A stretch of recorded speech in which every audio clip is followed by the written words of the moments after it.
Uradit ću to. I skoro pre nego što su se vagoni zaustavili, Gordon se brzo vratio i spojio sa vozom. Brzo uđite, molim, zazviždao je.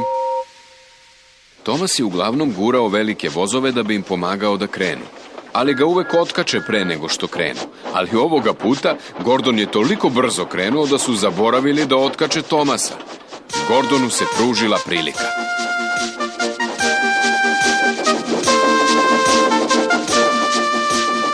Pokret, pućkao je Gordon vagonima.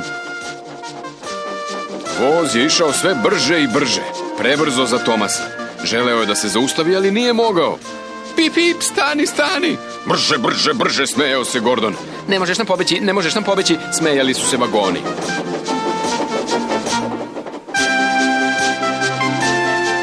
Jadni Tomas išao je brže nego ikada ranije. Ponestajalo mu je daha i boleli su ga točkovi, ali je morao da nastavi dalje. Više nikada neću biti isti, mislio je tužno. Istrošit će mi se točkovi.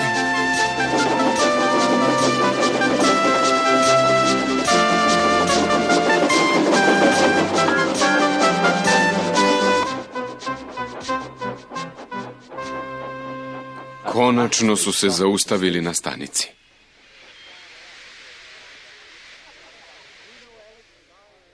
Tomasa su otkačili, osjećao se smešno i izmoreno. Otišao je na okretnicu misleći o tome kako će mu se svi smejati.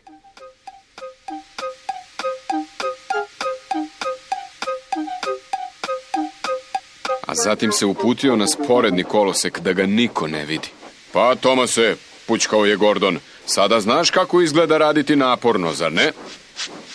Jadni Tomas nije mogao da odgovori, nije mogao da dođe do daha. Samo je polako, pućkajući, otišao da se odmori i dobro napije. Kući je otišao polako, a posle ovog iskustva pazio je da prema Gordonu više nikada ne bude bezobrazan.